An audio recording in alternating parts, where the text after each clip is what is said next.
Meriwether County Board of Commissioners meeting February 24th, 2026 at 6 p.m. Please silence your cell phones and other electronic devices, and please stand for the invocation given by Preacher Mark Harrington, followed by the pledge. Thank you, Emmett. Commissioners, appreciate the opportunity. Say a word of prayer, very important part of everything we do. And thank you for acknowledging that. Let's bow our heads in prayer tonight. Heavenly Father, we come before you with humble hearts tonight, lifting up the County Board of Supervisors, our commissioners, and all leadership, heads of leaders, departments. We thank you for their leadership, that you have given them the appointment to serve our community.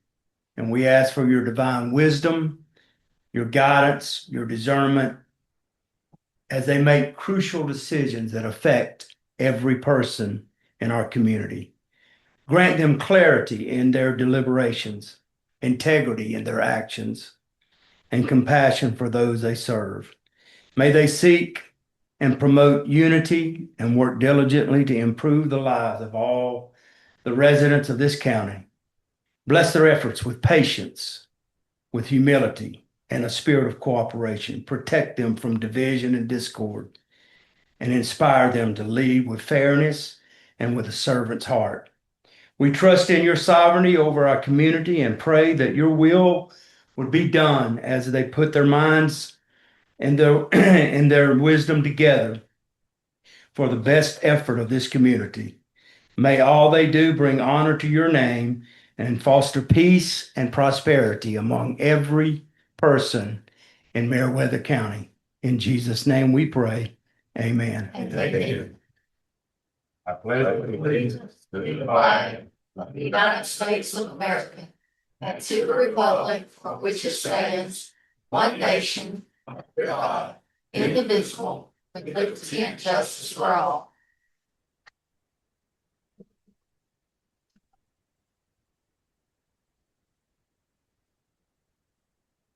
Need to adopt agenda. Are there any changes to the agenda?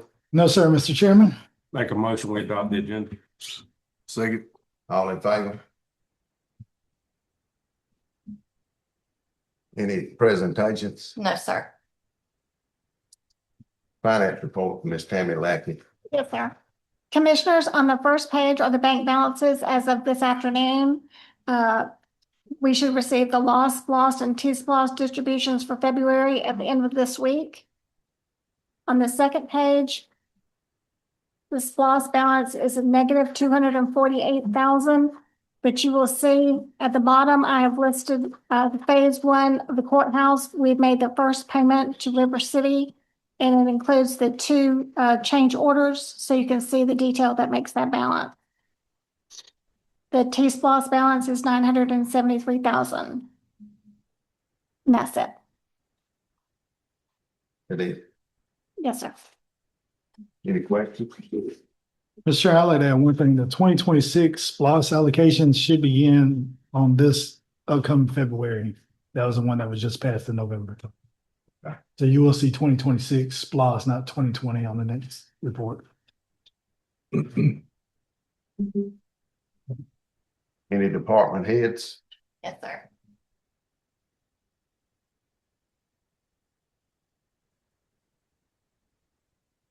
Good evening, Commissioners. Good evening. Thank you for allowing me to give a brief update from the clerk's office. I am grateful for the opportunity to serve in this role, and I'd like to share what our team worked on in 2025 and continue what we're going to focus on moving forward. As clerk, my responsibility is to make sure your actions are properly recorded, legally compliant, and accessible to the public. I approach this role with a strong sense of responsibility and integrity. And our team works daily to ensure agendas, minutes, ordinances, and resolutions are accurate and properly maintained in accordance with state law. My goal is to carry out these duties with fairness, accountability, and respect for the citizens we serve. In 2025, we prepared agendas and documentation for 40 meetings.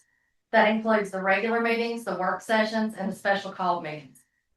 Preparation for each meeting includes assembling agenda packets, coordinating supporting documentation, ensuring proper posting attending meetings, and preparing detailed minutes afterwards. We continue working to keep meetings organized and consistent so both the board and the public have clear and reliable documentation. That work naturally connects to public access and transparency. In 2025, we processed 268 open records requests. So far in 2026, we have processed 61 requests.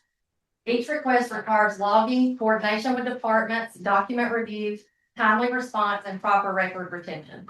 We strive to handle each request with professionalism, fairness, and service mindset. In 2025, I handled the county's annual property and liability insurance renewal, and we're working on the 2026 as we speak. This involves gathering updated information from the different departments, coordinating with the insurance carrier, reviewing documentation, and ensuring coverage remains current. It's an important responsibility that supports the stability and protection of the county.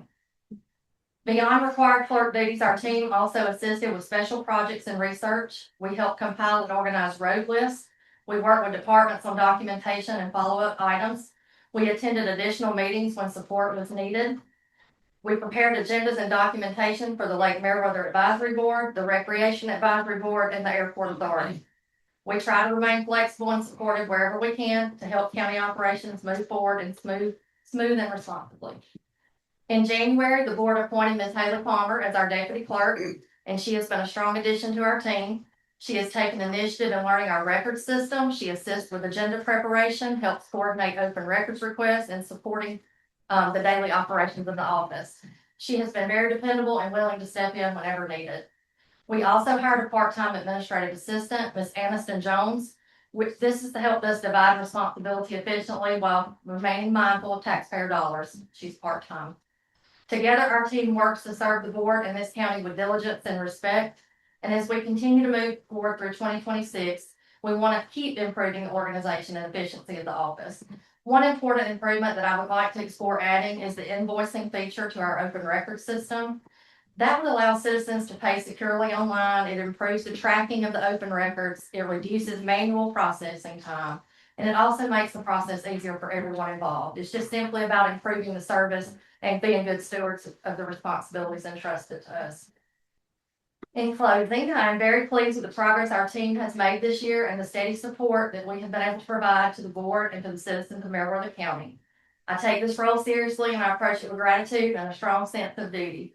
My goal is to continue serving with integrity, consistency, and a heart for the people of this county. Thank you for your continued support and thank you for the opportunity to serve. Thank you. Thank you. You guys do a fantastic, professional, responsible job. I appreciate it. Any other department head?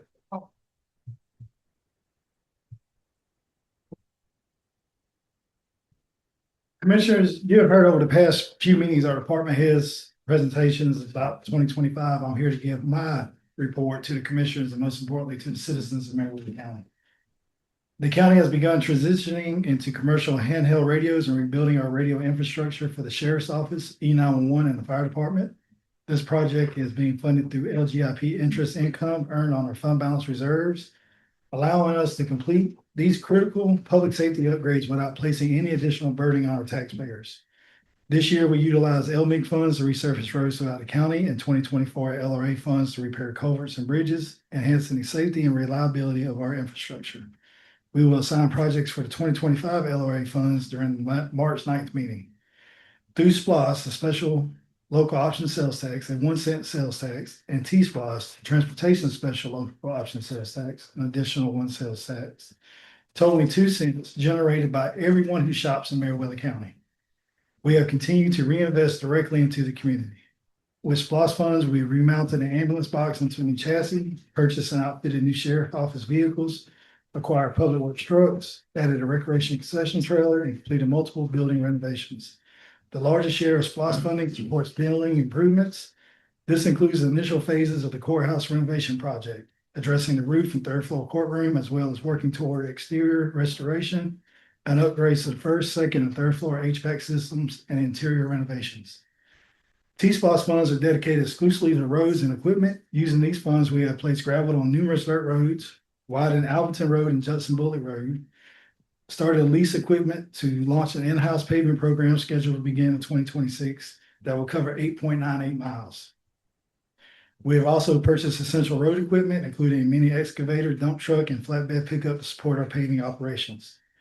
Looking ahead, T-Splosh will continue to focus primarily on gravel for dirt roads, asphalt for in-house paving, and equipment necessary to properly maintain roads across Meriwether County.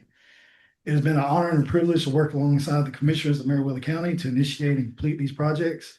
I will continue to advise the commissioners on the most effective and responsible ways to invest the taxpayers' dollar. My office door remains open to every county employee and every citizen of Meriwether County. With the continued input and collaboration of both the commissioners and our citizens, we can work together to make 2026 an even better year for Meriwether County. Thank you and have a blessed evening. Thank you. Thank you. And the list of projects you just went through is huge. And it's the most work we've seen coming out of the county in quite some time. So it takes a lot of effort from the staff and everyone else. I hope everyone's paying attention to it and seeing that effort, and that's a pretty good job. Thank you. Thank you. Thank y'all. All right, move on to the minutes. February 9th, 2026, regular meeting, 6 p.m. We didn't have any citizen comment. Oh, my bad. That's okay, but we didn't No have any. citizen comment. No, sir. Was that all the department heads? Yes. Minutes, February 9th, 2026, regular meeting. Commissioners, I did make a few typographical changes. One of the numbers was transposed. I fixed that. There was several items that needed to just be spelled correctly. Went back through that. Now, that's not a current copy, but those changes have been made. I'll make a motion to approve the minutes based on those changes. Second. All in favor? Any public hearings, No, sir. appointments, No, sir. unfinished business? None of that. None of that. Wow, we're doing good, Lisa. New business. That's good. Approval to open local government investment pool account LGIP. A 2025 T-Splosh. Commissioner staff is seeking approval to open a local government investment pool, the LGIP account titled 2025 T-Splosh, in order to deposit funds into the LGIP fund that yields a higher interest rate.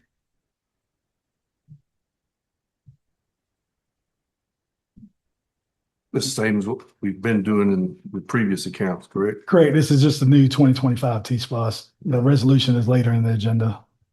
Just for clarification for everyone, and these are the funds we are generating out there that's doing the majority of the first phases of the courthouse and other buildings is where we're able to generate this revenue without tax.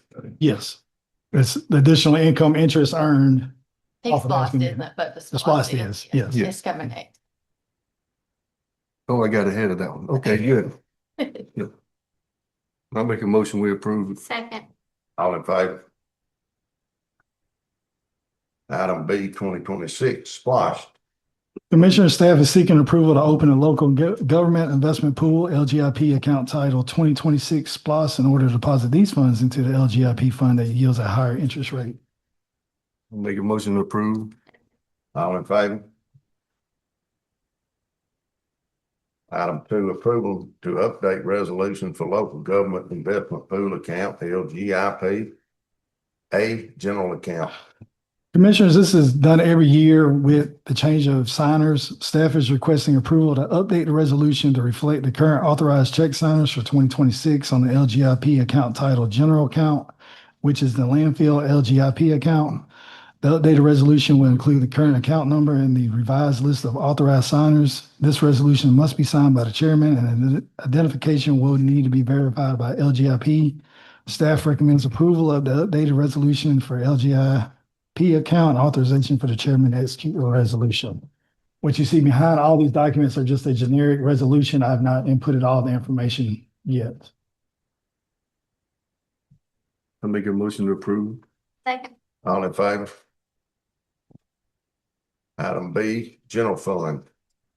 This is the same as the previous one, commissioners. This is just to do the one that's actually the general fund, and it is actually our general fund that's currently sitting at 14,165,153.46 in the LGIP. We just need to update the resolution for the current signers. I'll make a motion. All in favor? Item C, 2020 Splash.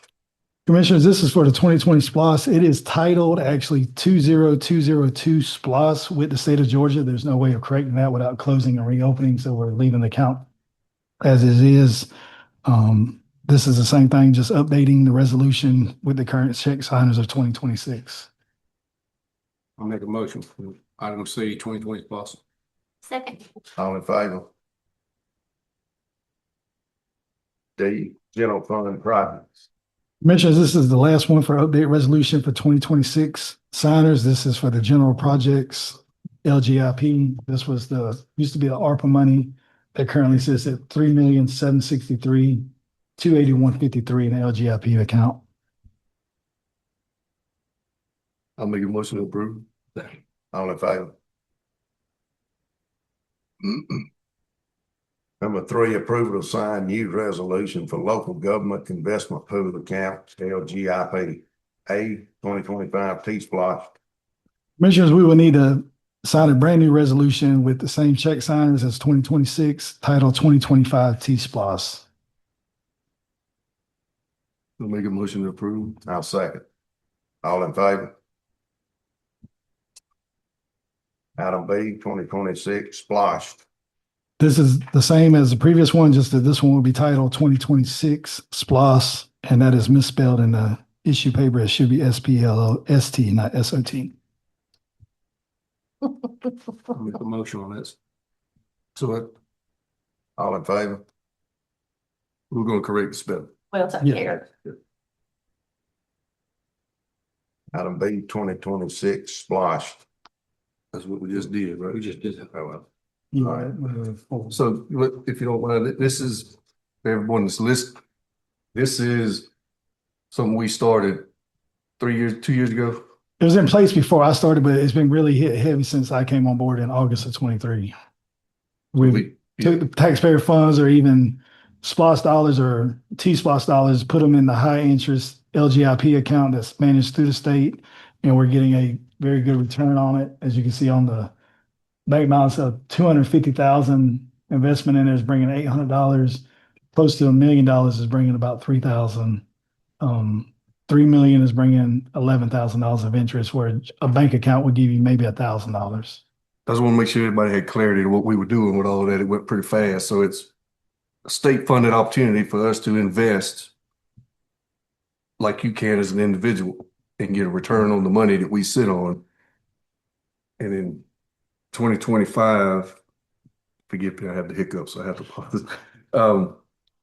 We generated over $700,000 of additional income for this county without using by using the tax money invested. So it's been a great program, great opportunity, and we're seeing that money now being It's available whenever we need it. Yes, Yeah. it keeps us from having to rate a millage rate on the taxpayers, and it's just additional funding that the county can use for those projects listed within SPLOS, T-SPLOS, or general funds. Fantastic advancement that's been done over the last 2 to 3 years. Yes. Thank you. Item 4, approval to close local government investment account, LGIP 2020 T-Splosh. Commissioner staff is requesting approval to close the 2020 T-SPLOS LGIP account, as all remaining funds will be dispersed upon completion of the 2025 LMIG project, which is anticipated and completed in March. The remaining funds will be transferred to the 2020 T-SPLOS bank account and remitted to C.W. Matthews upon receipt of the final invoice.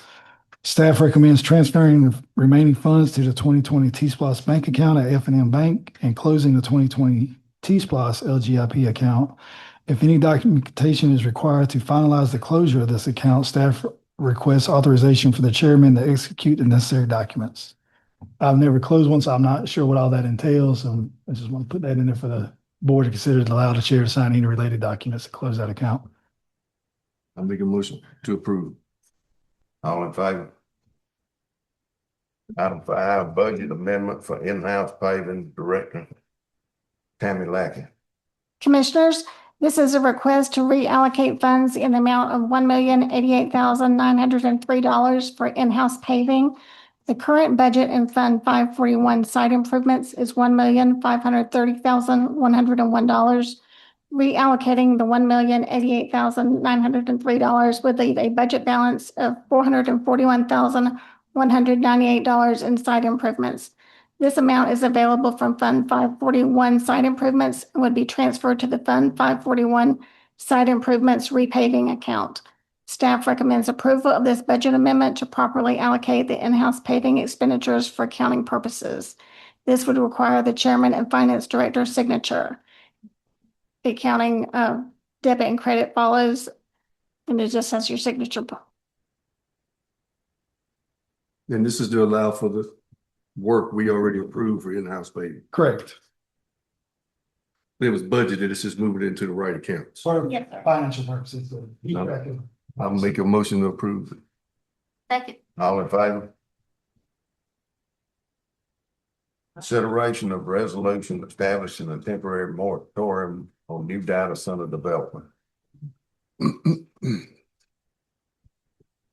Mr. Chairman, County Clerk, Ms. Stevens will read this one as it reflects the ordinances.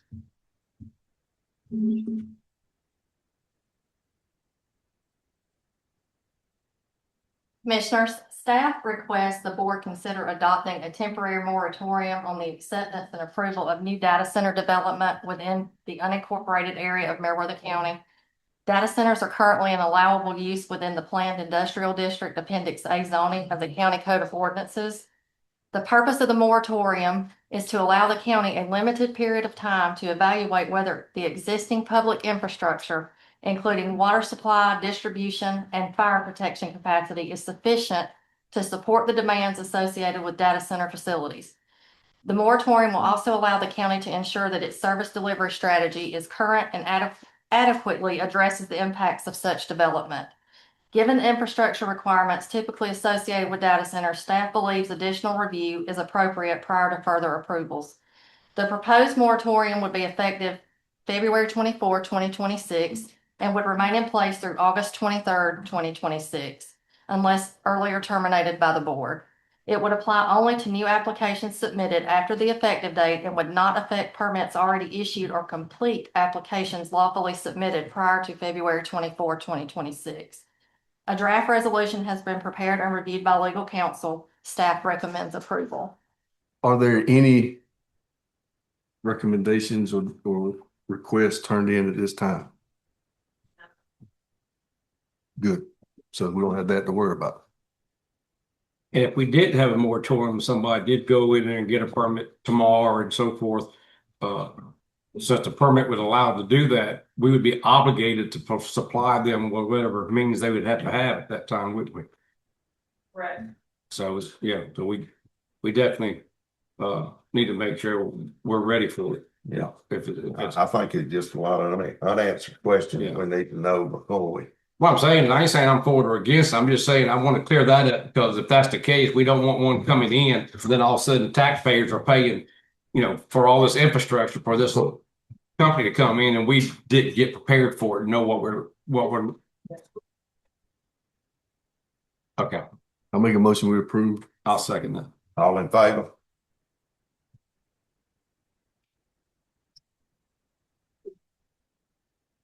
Number 7, approval of grant writing proposal from Ms. Tara Coe.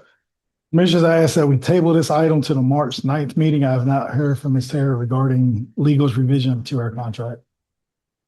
In 2 weeks. It's been 2 weeks, right? She got her contract reviewed and sent back to her the first part of, or latter part of last week. So we were okay. So, a few days after our decision before it went to her. Yeah, she sent a proposal and it went to legal and it went back to her. And I have not It's been heard. back and forth. Give it till Okay. sometime middle of last week, I believe.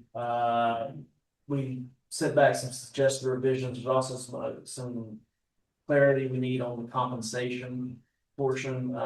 Some things that we looked at suggest that we need to be very specific on how we deal with that, so. I understand. I just want to make sure this wasn't an indication of a timing issue we'd be dealing with grant issues.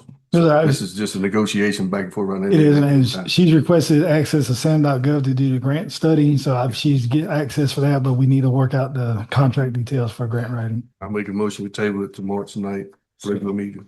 All in favor?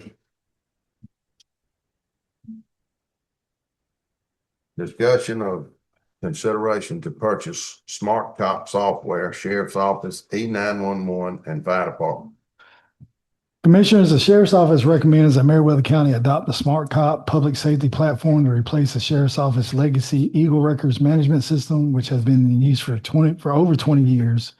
This will also replace E911's current aging CAD system and GCIC/NCIC interface. The current system reflects an outdated office-based system and lacks mobile capability and cannot meet modern operational standards for the state of Georgia.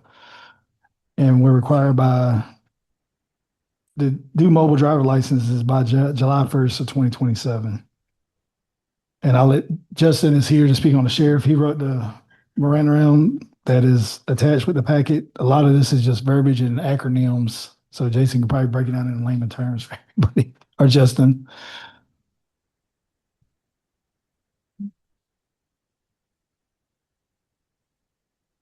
Good evening. So essentially what we started looking at was state of Georgia, and a couple of years ago, legislature passed a law that says every law enforcement agency in Georgia, you have to take mobile driver's licenses, be able to verify them, accept them by July 1st of 27. So we started looking, what solutions do we have available for that? And pretty thin in terms of solutions that are available for that at the moment. Had an opportunity to meet smart cop representatives at a Department of Driver Safety event where they were talking about this mobile driver's license requirement. As we engaged in that conversation with them and their ability to deal with this, we learned not only could they fix this problem for us, but they could upgrade pretty much all the systems that we ourselves in our office use in terms of our records management, jail management, the full gambit of software that we use. Their system supports replacement. We have a lot of issues with our system as it is. It's pretty old. We've had it for over 20 years. It's limited in its capabilities and its scope, and it's in need of an upgrade. The system as it sits, we have to use it in the office. So if we have a deputy that's in Collegiate and takes a report, he's got to drive all the way back here to Greenville to write that report.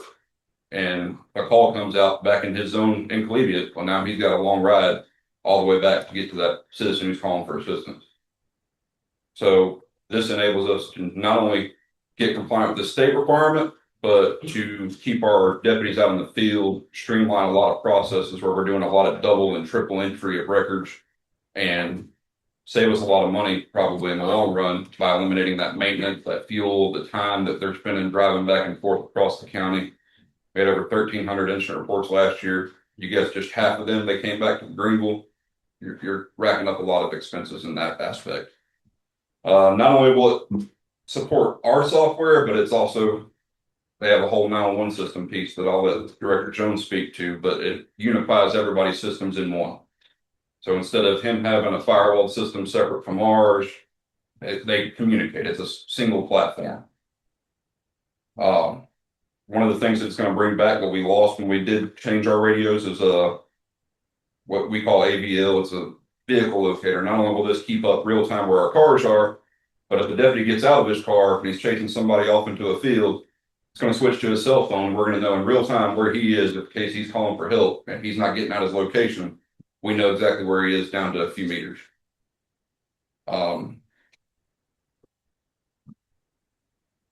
Pretty much all I got. I'll let Director Jones hit on the CAD stuff, but in terms of just our side, it's going to modernize the things we do to a great capability and put us on par with surrounding counties and cities that we're just frankly a little bit behind on right now.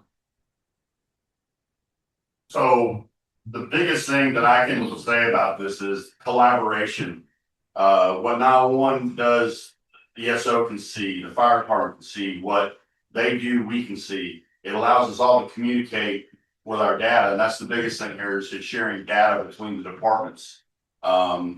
Things like, inmates and things like that. If they're out with somebody, we can tell if they were in jail at one point, what they were in there for from 911. The other thing is basically we're due for an upgrade. Our system now is 10 years old. It's one of the things that we were going to pitch to you at this point anyway. It was an upgrade for the CAD system. The CAD system basically computer assisted dispatching. That's what the CAD system stands for. And again, it's the big database that everything goes through. And like Justin said, when we went to the new radio system, we really didn't think about it, but we lost the ability to track our deputies. And that had become very, very useful to the point where sometimes they asked us where they're at because, you know, they may get into a chase, not really know exactly where they are, especially with the newer deputies coming in. And we could tell them, not only them, but the other deputies trying to go to them. So it does have the AVL built into it.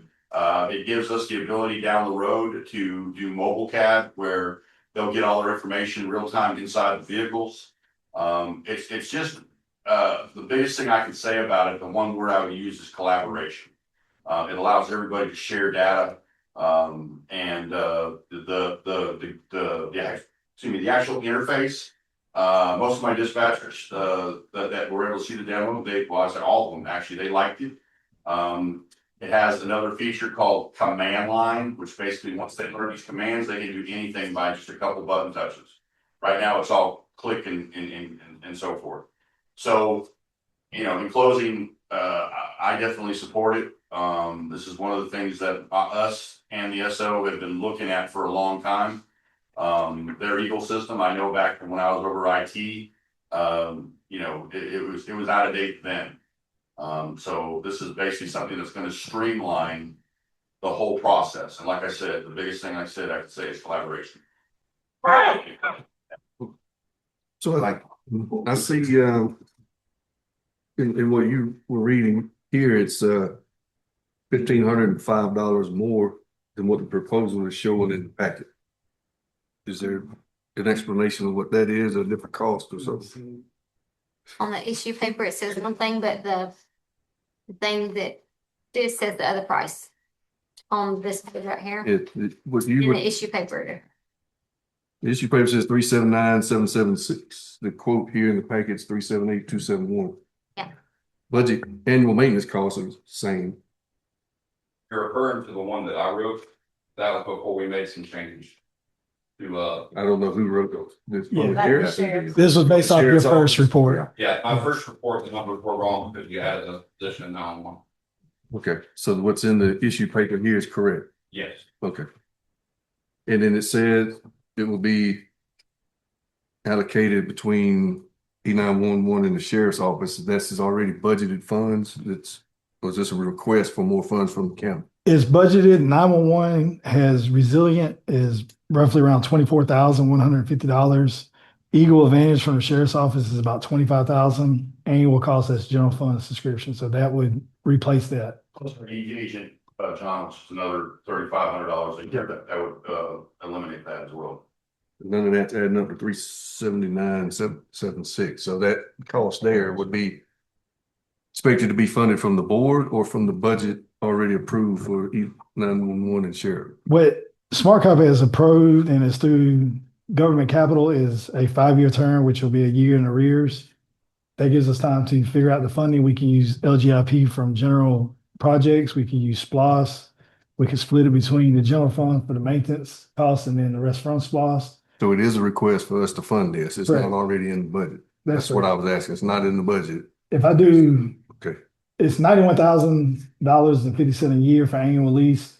If I was do strictly out of SPLOS, I can set aside almost $7,600 a month and that will pay for it.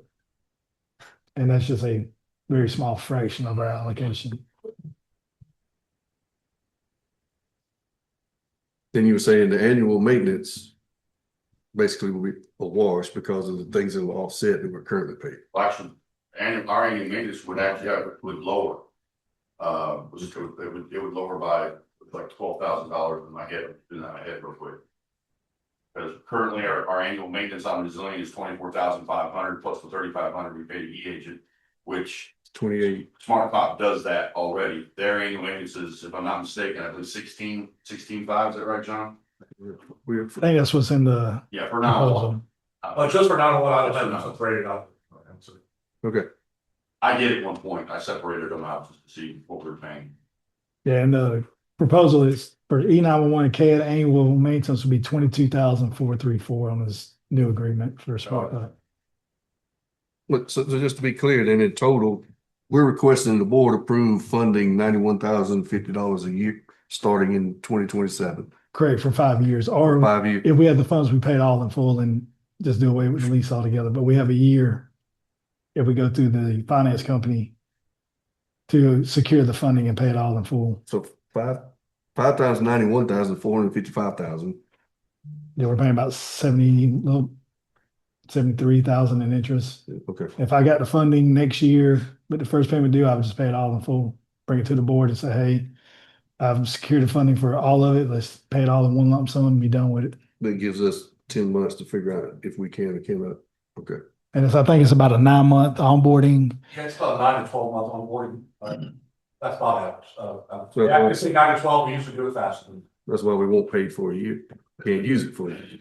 Well, that's a lot of it too, is them converting our current data into the new system as well. Okay.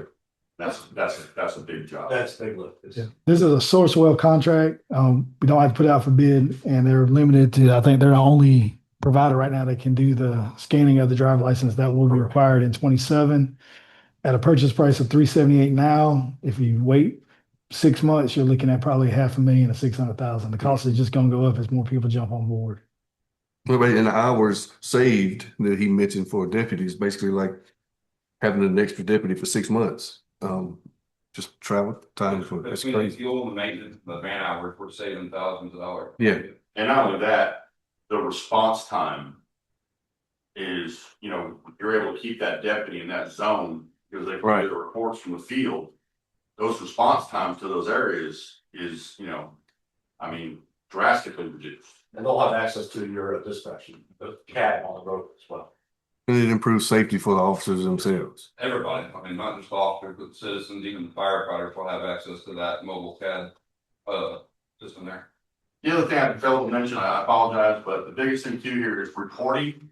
Right now, currently 911 has to generate any kind of reports that they need or want, CAD reports, what have you. They will be able to generate their own reports. They can go in and they can print their own CAD. Because as it stands now, they do a call, they get a case number, they got a new case, they got to run by 911 and pick up the CAD, and then go back to the sheriff's office to do their report. They'll be able to generate that CAD themselves, either from the field or from, the sheriff's office or wherever. That's one thing I felt. Which is a big thing. Okay. Does all that make sense? Any question? I know I was rattling off. Real good. Okay. I just make sure I went- To get across it, this puts Meriwether County on par with the surrounding counties that have been outdated for. Has legal had a chance to review this? We will make a motion that if the chair at the board would like to, pending final legal reviews, we've been in communication with Smart Cop. They have agreed to all legal terms except for, all of them. We just need to verify that the final contract does update legals. We suggested revisions. I think we sent a final batch earlier today. John said they'd accepted them all. We just haven't seen the final form. Okay.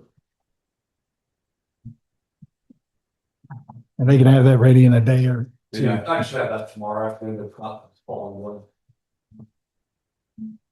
I don't have any more questions in my. Making a motion to approve it, then. When I guess funded out of general fund now, if we can change it. Great. later. I can bring it back to the board with exact funding source. So I'll make a motion to approve based on legal approval. And funding source to be determined later. Second. All in favor? And authorize the chair to sign all Authorized. financing Yes. documents. Thank you. Report from Vice Chairman and ACCG Legislative Coordinator. Okay, I have a couple things. The one that I was telling you about, the Senate bill, where they're talking about the ambulance fees, that is progressing pretty quickly through the Senate. So it's looking like the state's gonna make it mandated where the ambulance fees have to be covered, even if it's out of network insurance. They are looking at House Bill 1063 right now, that it's gonna require the electric utilities to structure their data center contracts to ensure that all the costs are on the data center themselves, not the customers, residential or retail. So that was something that people have been concerned about, the cost getting pushed down to the citizens. So that is actually passed the House and heading on through. There's a constitutional amendment to establish industrial use property and data centers be a separate class of property. This resolution would be a constitutional amendment to establish them separate for ad valorem purposes. So I didn't know how that might help us when we're working on our ordinances. That'll keep them separate. So if something's industrial, a data center can't just come straight on in now. One thing is they're looking at House Bill 1280 provides for the election of a chief tax appraiser for a county. That is going through right now. It's been introduced and they're negotiating it, but that would be an elected official, not just appointed by the tax assessor board. You say it allows that, it's not mandated. Well, they're wanting to provide that the chief appraiser has to be, it's starting right now, that Okay. it will have to be a constitutional officer instead of by a board of assessors. Okay. So, the ACCG is in opposition of that currently, but they're looking into it more. Because at that point, then they don't have to have any certification. Right. They used to be elected, and then we got to wait on them to get certified. to And they'd be actually a perform the duty. constitutional officer, not answer to a board with that. Yes, Yeah, sir. that could, okay. One thing, I know that this being an election year, so I pointed it out, the new county commissioner training, if you don't get it completed within the certain time frame that they say, then you don't get your pay. You lose pay if you're not completing your elected training. Just thought that was an interesting one that they threw in there. I guess people aren't getting their training. I thought it was required, so. I did too when I thought we had to be done in a year, or you couldn't, and Yes. come to find out you didn't. There's only one you had to do, but And House Bill 1252 is a 30-day wait time for investor purchasing. This legislation defines institutional real estate investors and restricts their ability to acquire a single-family residence only after the property has been for sale at least 30 days and a home buyer failed to acquire it. So someone can't just come in and buy it the day it gets listed. They're looking at stopping developers from just coming straight in. Thank you. Thank you. Report from county administrator. Commissioners, we have the cameras up at the Red Oak Covered Bridge. They are working off solar panel. As I said last time, I just need to tweak the settings. The Lake Meriwether cameras, I plan on having those up this week. We do have solar panels fully charged with the Covered Bridge working as well as they are. Expect Lake Meriwether to be just as efficient. We have noticed vehicles coming on and we've seen them turning around. So the enclosure being closed down has restricted access coming across. So that's a good thing. I've had meetings with Chip Metters with the Roosevelt Institute, department head meetings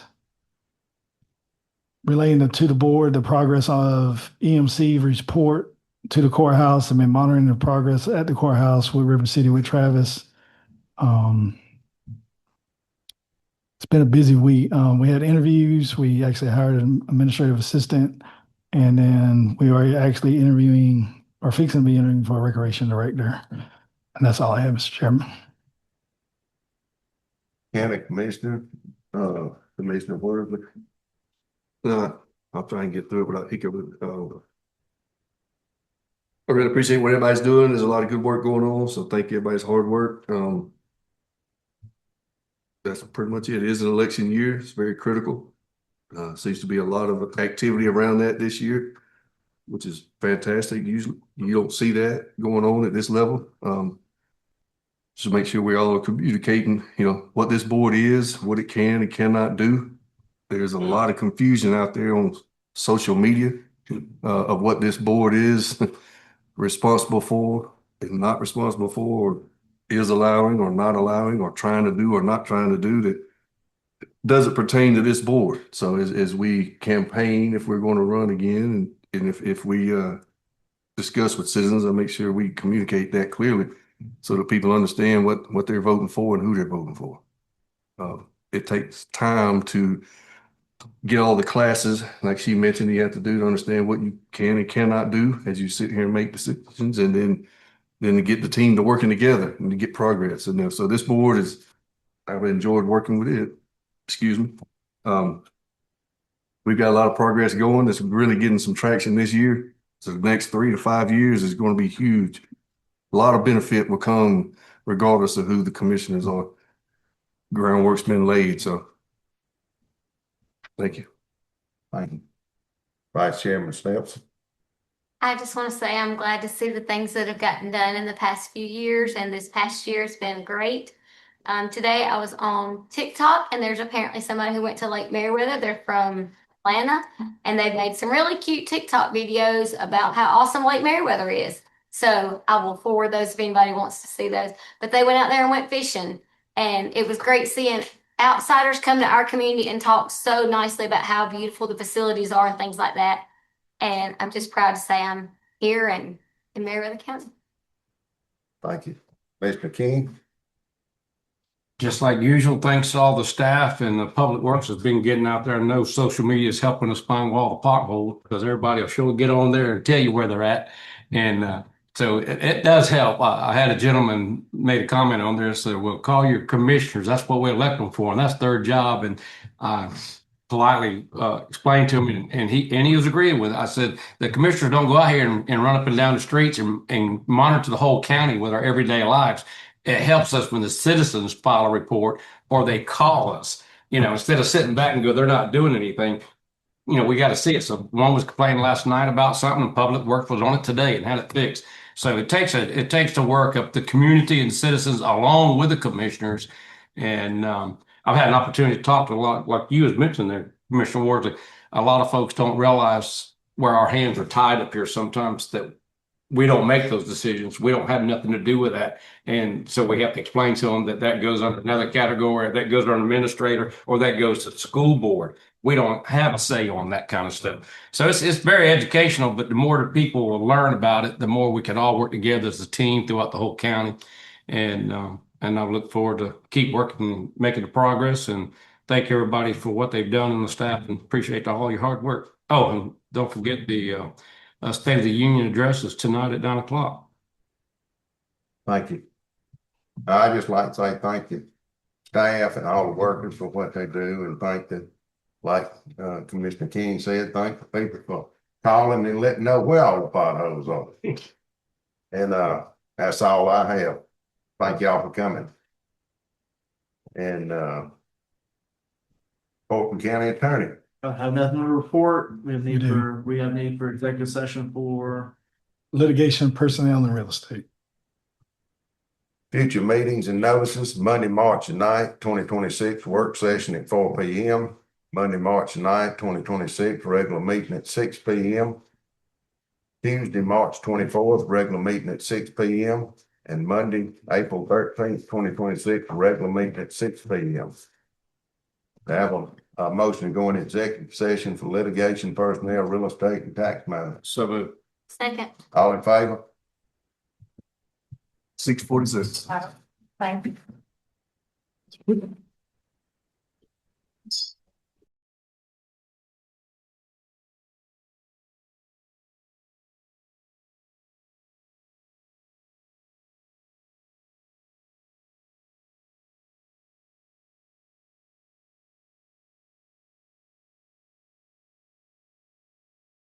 Should go back in regular session. So moved.